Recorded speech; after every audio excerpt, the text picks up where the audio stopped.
Hi friends, welcome to my YouTube channel. ಎಲ್ರಿಗೂ ವರಮಹಾಲಕ್ಷ್ಮಿಯ ಆರ್ಥಿಕ ಶುಭಾಶಯಗಳು.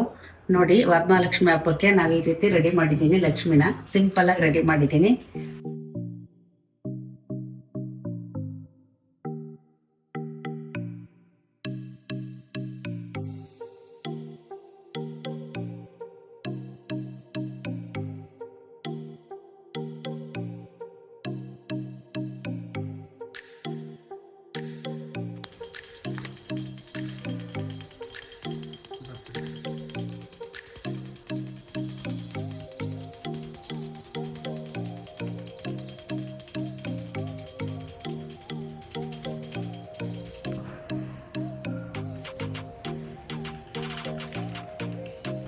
ಇವತ್ತು ನನ್ನ ಮೊಮ್ಮಗ ಬಂದಿದ್ದಾನೆ. ಇವನು ಪಲಾವ್ ಮಾಡ್ತಾನೆ. ಅರ್ಜೆಂಟಿಗೆ ಬೇಗ ಆಗಂತ ಪಲಾವು ತುಂಬಾ ಟೇಸ್ಟಿ ಆಗಿರುತ್ತೆ. ಬಿರಿಯಾನಿ ತರ ಘಮ ಘಮ ಅಂತ ಇರುತ್ತೆ. ಅವ್ನು ಹೇಗ್ ಮಾಡ್ತಾನೆ ಅಂತ ನೋಡ್ಕೊಬರೋಣ ಬನ್ನಿ. ಈಗ ಪಲಾವಿಗೆ ಏನೇನು ಬೇಕೋ ಹೇಳ್ತೀನಿ. ಕೊತ್ತಂಬರಿ, ಈರುಳ್ಳಿ, ಹಸಿಮೆಣಸಿನಕಾಯಿ, ಟೊಮೊಟೊ, ಖಾರದ ಪುಡಿ, ಶುಂಠಿ ಬೆಳ್ಳುಳ್ಳಿ ಪೇಸ್ಟ್. ಇದು ಪಲಾವಿಗೆ ಬೇಕಾಗಿರುವ ಮಸಾಲೆ. ಈಗ ಎಣ್ಣೆ ಕಾಯ್ದಿದೆ. ಇಲ್ಲಿ ಅಜ್ಜಿ ಪಲಾವಿಗೆ ಬೇಕಾಗಿರೋ ಮಸಾಲೆ ಹಾಕಿ. ಅಜ್ಜಿ ಈಗ ಎಣ್ಣೆ ಕಾಯ್ದಿದೆ. ಹಸಿಮೆಣಸಿನಕಾಯಿ ಹಾಕಿ.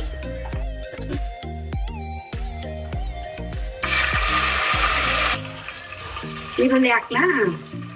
ಚೆನ್ನಾಗಿ ಬರ್ಬೇಕು ಅನ್ಸು. ಬಿರಿಯಾನಿ ತರ ನೀನ್ ಮಾಡಿದ್ದಲ್ಲ ಬಿರಿಯಾನಿನ, ಆ ತರ ಬರ್ಬೇಕು ಟೇಸ್ಟ್ ಇದು. ಅಜ್ಜಿ ಈಗ ಸಾಕು ಫ್ರೈ ಆಗಿದ್ದು. ಒಂದು ಶುಂಠಿ ಬೆಳ್ಳುಳ್ಳಿ ಪೇಸ್ಟ್ ಹಾಕಿ. ಇವಾಗ ಶುಂಠಿ ಬೆಳ್ಳುಳ್ಳಿ ಪೇಸ್ಟ್ ಹಾಕ್ಲಾ? ಅಜ್ಜಿ ಈಗ ಬೆಂದೈತೆ. ಒಂದು ಸ್ವಲ್ಪ ಅರಿಶಿನ ಪುಡಿ ಹಾಕಿ. ನೋಡನ್ಶು ಹಾಕಿದೀನಿ. ಅಜ್ಜಿ ಈಗ ಹಸಿ ಸ್ಮೆಲ್ ಹೋಗಿ ಕೊತ್ತಂಬರಿ ಸೊಪ್ಪು ಹಾಕಿ.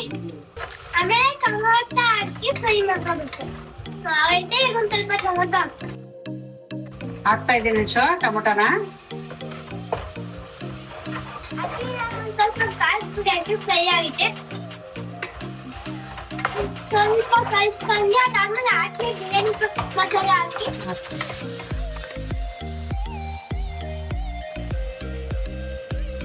ಇದನ್ನ ಸ್ವಲ್ಪ ಫ್ರೈ ಆಗ್ತೀನಿ. ನೀವು ಹೋಗಿ ಅಕ್ಕಿ ಮತ್ತೆ ನೀರು ತಗೊಂಡು ಅದು 2 ಗ್ಲಾಸ್ ಅಕ್ಕಿ ಹಾಕ್ಬಿಟ್ಟು 4 ಗ್ಲಾಸ್ ನೀರು ಹಾಕಿ.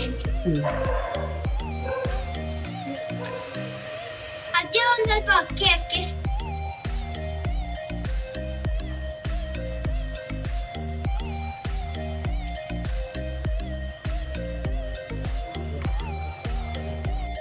ಸ್ಮೆಲ್ ಹೆಂಗ್ ಬಂದಿದ್ದಜ್ಜಿ? ಆಹಾ, ಘಮ ಘಮ ಅಂತ ಐತೆ ಅನ್ಶು. ಬಿರಿಯಾನಿ ತರ ಸ್ಮೆಲ್ ಬರ್ತಾ ಐತೆ ಈಗ್ಲೆಯಾ. ಅಜ್ಜಿ ಮುಟ್ಟಲು ಹಾಕ್ಬಿಟ್ಟು 2 ನಿಮಿಷ ಹಾಕ್ಸ್ಬಿಟ್ಟು ತೆಗೀರಿ. ಹಾ, ಗಮ್ಮಿ ಅಂತೈತೆ. ಅದೇ ವಿಷಾಲಿ ಬಿಸಿ ಬಿಸಿ ಮಸಾಲೆ ಮಾಡ್ಕೊಳ್ಳಿ. ಮಾಡ್ಕೊ.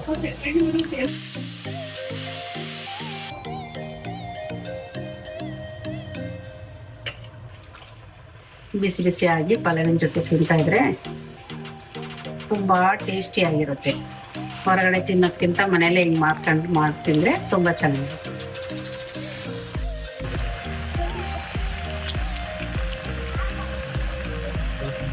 ಅಜ್ಜಿ ಇದು ವಿಜಲ್ ಆಗಿದೆ.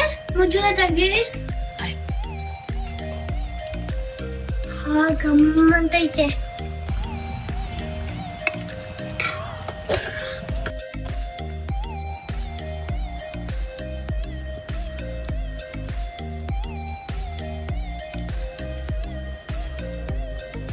ಸೂಪರ್.